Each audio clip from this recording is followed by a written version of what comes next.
Hello and welcome to In a Spiritual Sense, where we discuss all things spiritual. From growing your intuition, speaking with spirit guides, diving into past lives, the paranormal, and more, join me, Stacey Piagno, where we work to bridge the gap between science and spirit.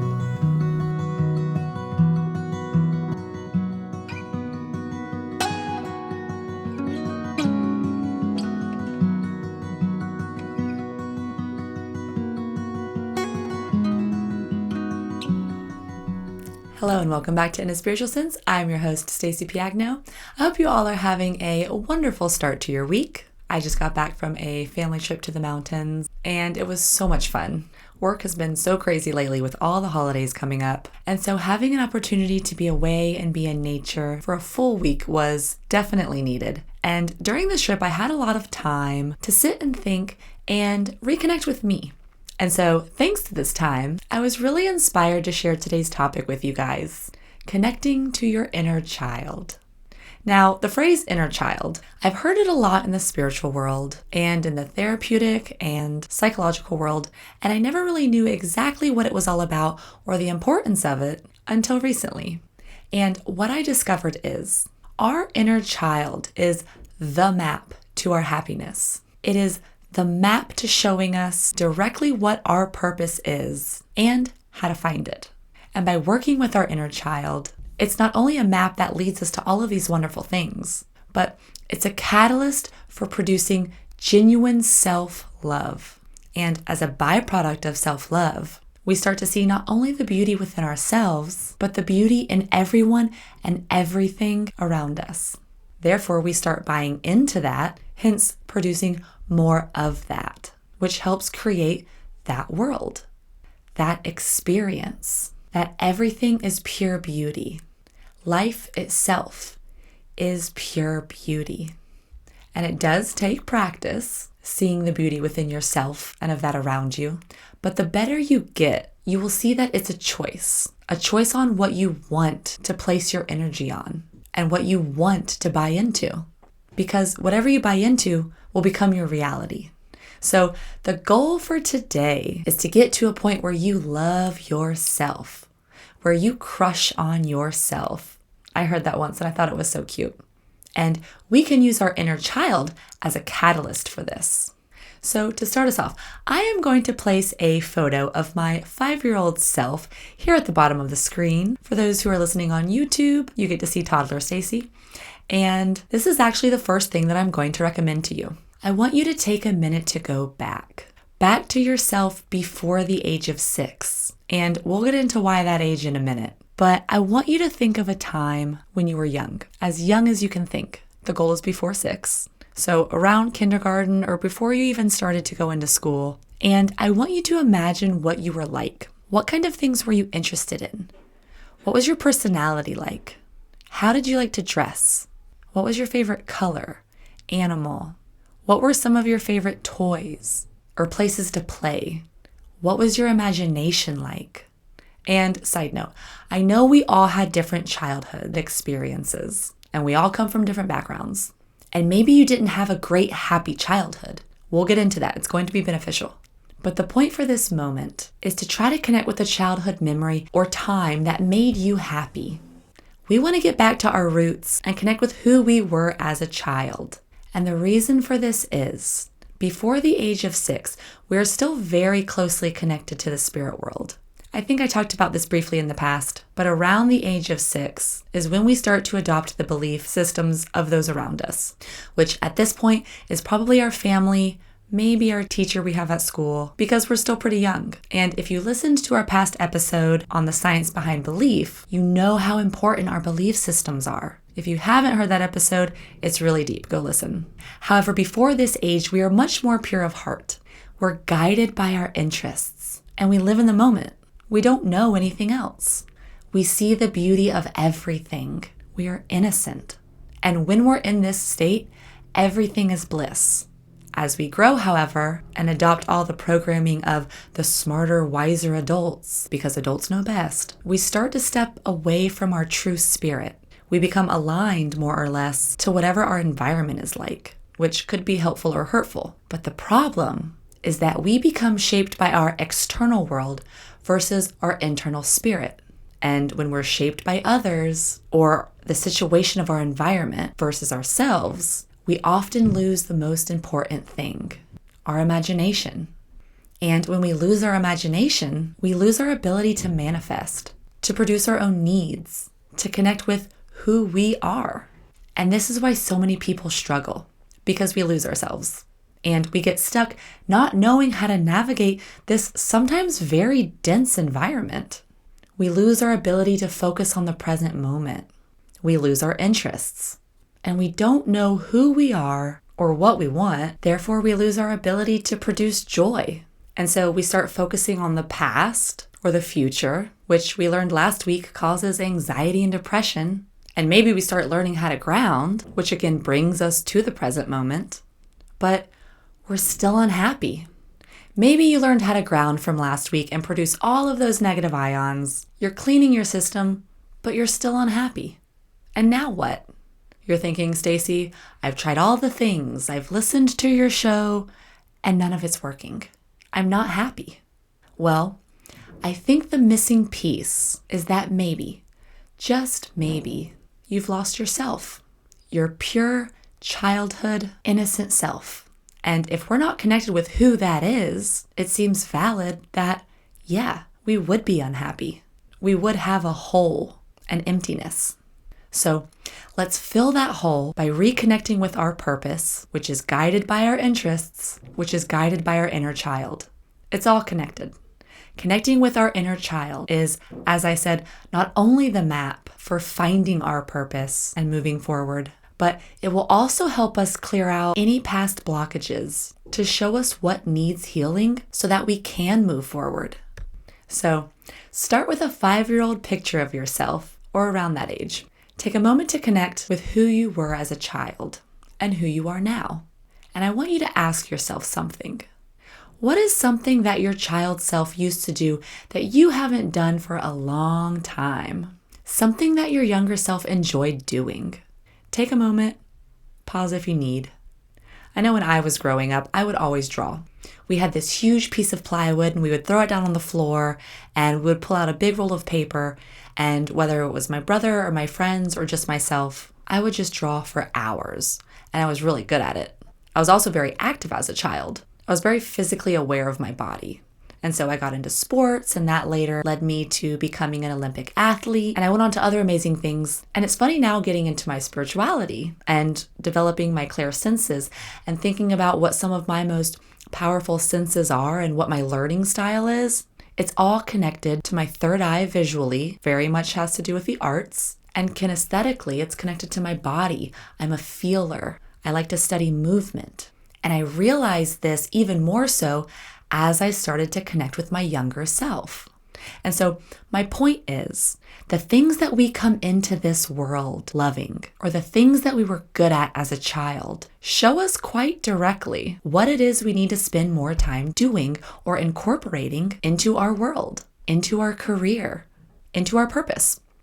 When Spirit gives us an interest in something, it's because we're supposed to be doing that thing. It is connected to our direction in life. And I might get on a tangent for a minute, but in our more recent past, when we think generationally of our parents and our grandparents, it seems we've all had different waves of purpose. You know, when the Industrial Revolution hit throughout the world, it kind of feels like people's purpose seemed to, generally speaking, shift from survival mode to providing in a way where you could go out and make something of yourself. We became more independent. We made life easier with machinery and business was booming. We became stronger at production and faster at working. However, the shadow side of this is, although it did bring in lots of jobs and financial stability for our families, it also means the purpose of that life is to somewhat live for others. I mean, this is at least a perspective, because it was all about providing for our family and making a better life for them. And perhaps that still is your purpose, and that is beautiful, to provide for others. I think, however, the unhappiness creeps in when we are unconsciously living for others, because that trait still flows through us from these recent generations. Or maybe you are of that generation. And now I do live in America, so some of my perspective is based on my environment, and I can only speak for my generation. But I think a lot about my parents and my grandparents' generations, and how a lot of life has shifted from survival to providing to now something a bit different. Because when I think of my generation and a few under me, I think that we can all feel we're living in the middle of another big shift. And the way I see it is that we are now in a place where we have the opportunity of more self-expression. It feels like we're entering into a space where we can not only express ourselves more easily, but we have a better opportunity to connect with who we are and what our needs are, more so than our recent ancestors were able to. And yes, there will probably always be a bit of that I need to provide for my family mentality, especially for parents. I'm not saying that's going to go away. I think this is just important to bring up because a lot of us are subconsciously experiencing the pull of doing what interests us versus the expectations of what others think we should be doing. I think this is a pretty common feeling. And I truly believe the next wave is a wave where we are entering into an age where we are more conscious about the reality that anything is possible. Spiritually speaking, we're shifting into higher frequencies every day, which as a result shows us our world is anything we want it to be. We can create any situation for ourselves. We don't have to do what is necessary to get by anymore. We've been able to bear the fruits of that labor from our ancestors. Generally speaking, I know there are always pockets of diversity that will not follow this, but in order to create a life of anything we want, we have to be able to express ourselves and our needs. And we can't do that if we don't know who we are or if we're living for others. And we need to thank and show gratitude to those who helped us get to this point. But it's time to live for us. It's time to reconnect with who we are and what we want. So, start by asking yourself, what is something that your child self used to do that you haven't done in a long time? And spend some time doing that thing. Maybe it's riding a bike. Maybe it's art. Maybe it's running in the yard or the street in your bare feet. Get dirty. Climb a tree. I'll tell you something that will bring back instant nostalgia is to look up old commercials or songs or toys from your childhood decade. Oh, I can get lost in that. One gift I have received from teaching first grade is that I am constantly around young children, and I get to see the world through their eyes, which in return reminds me of how to see the world through my own inner child. And when I'm at work, I'm constantly flooded with all the things I used to love as a kid. You know, I grew up in the early 90s with Lisa Frank and glittery stickers and rainbow colors and gel pens, and the kids always bring in their version of that, and it instantly takes me back. So whatever it is that your generation provided for you, you should revisit it. It's really wild how revisiting something as simple as a glittery sticker can bring back instant nostalgia, which, if you didn't know, triggers the reward centers in our brain, which creates the feeling of pleasant emotions. Studies even show that even though that nostalgic thing from your past may have been a neutral memory, it still has very strong positive triggers on the brain. So we can use nostalgia as a coping strategy to deliberately trigger feelings of positivity by listening to familiar music, looking at old photos, revisiting comforting environments from the past. This is what connecting to our inner child does for us.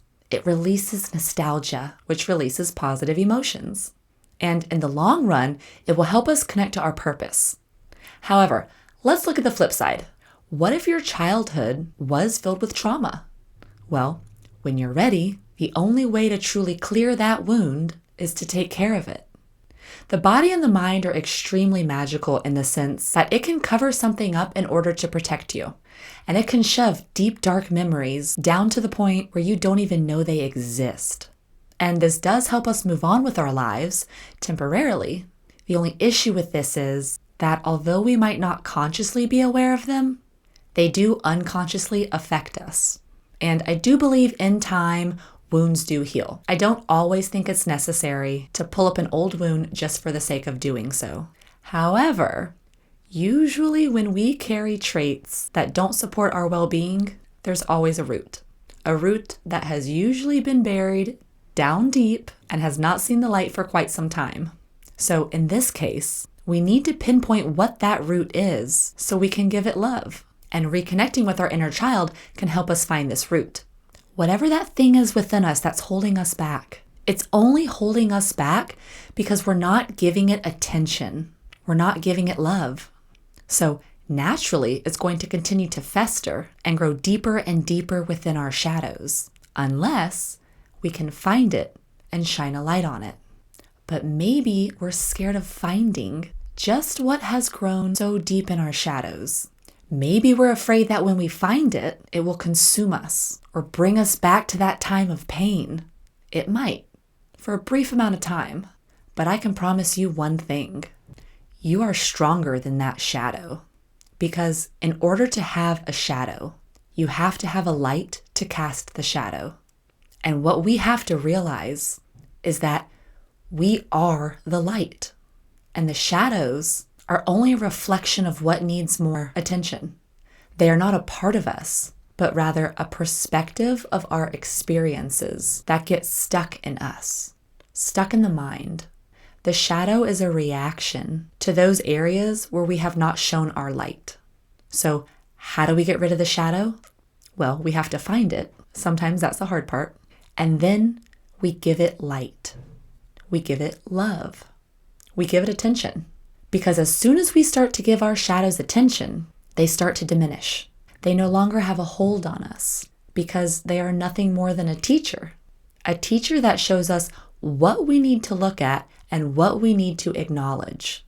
And this is how we begin to transmute that shadow into something that is beneficial, by understanding that it is nothing more than a teacher. I know I always bring up past episodes, but a good one to listen to that works well with this is the one titled, Is Life Always Working for Us? Which is probably a very common question we think of when we are struggling or dealing with trauma. My perspective of this, which I talked about in depth, is yes, life is always working for us. Because when life seems to not be going our way, this is Spirit's way of showing us what we need through the paradox of what is happening. Opposites show us what we want and need. If you don't prefer something, that is life showing us what we do want through experiencing what it is we don't want. Life itself is neutral. What that means is we have the ability to see any situation, no matter what it is, as something pleasant or unpleasant. Life itself is meaningless until we, through our perspective, give it meaning. This simple law, if understood, is the medicine for healing our wounds. Everything in life is neutral. We determine what exists. This is how we are the creators of our reality. We determine what exists. And when we look at the things in our life that we deem to be horrible or traumatic or painful, yes, they might have been all of those things, but defining it as such will only allow that wound to continue living. If we want to heal that wound, we have to define it in a different way, because learning to transmute our pain into something beneficial is, in all honesty, one of the reasons why I believe humanity experiences life.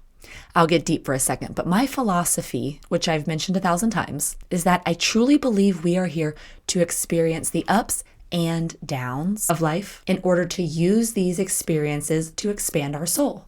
And when a soul goes through major traumas or injustices, I see those souls experiencing a life of courage and purpose. To be able to come into a life filled with trauma and be able to reconstruct those experiences into something beneficial, I see that life as not only a life of courage, but a life of magic. And not everybody has that opportunity. I mean, what better way to understand the human experience than to be able to transmute the energy of something that is not preferred to something that is preferred? We do this by seeing our shadows as a teacher that shows us what needs clearing out, a teacher that shows us what our soul is capable of overcoming. We are capable of overcoming anything that has been placed in our life, or it wouldn't have been placed there. But we have to believe this, and we have to confront it in order to transmute it. Let's role play for a minute. Let's just say you had the opportunity to know what you would experience in this life before you were born into it.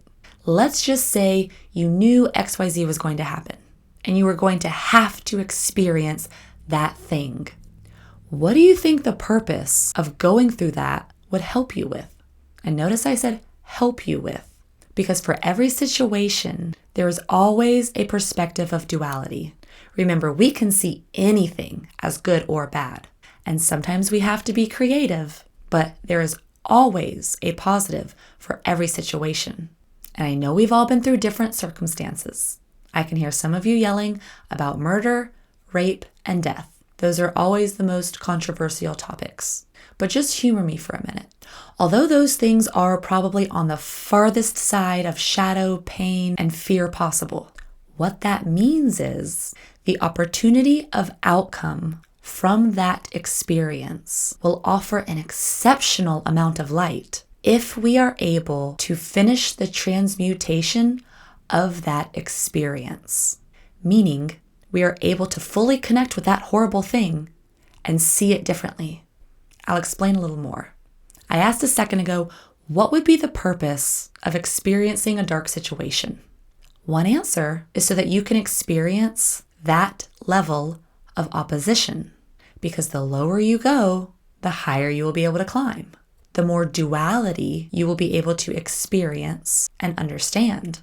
It's the study of energetics, because by comparison, once you are able to connect with whatever that dark thing is, you will then be able to understand that extent of opposition, which is light. And for those who may be living a life such as this, a life filled with darkness, you need to know how purposeful it actually is. For those who are going through difficult situations, those experiences are purposeful. They are some of the greatest gifts because they offer the greatest amount of opportunity, the opportunity to feel, the opportunity to expand your soul much faster than that of someone who's living a life of neutrality. Remember, when we're living in spirit, we don't have the opportunity to feel like we do here. It is a gift to be here and experience the feelings humanity has to offer. And transmuting our pain to purpose is one of the most empowering things we can accomplish as a soul. It is one of the greatest gifts we can acquire because it forces us to produce courage, patience, creativity, love. We don't just learn these things by talking about them. We learn them through the experiences we have. And we learn the most when we make mistakes and we experience the unpleasant. It therefore is a positive thing to experience struggle, to experience pain. It actually helps us. It helps us by understanding how to produce joy through the perspective we hold of any situation. It helps us learn to consciously choose how to give meaning to this meaningless life. Our perspective is the key to healing, and it is the key to growing our inner strength. Healing is no easy task. However, I believe it's difficult because we're not taught how. Healing is nothing more than a shift of attention. That's it. It's a mental shift of our awareness. And once we are aware, it then becomes a choice of where we want to place our attention.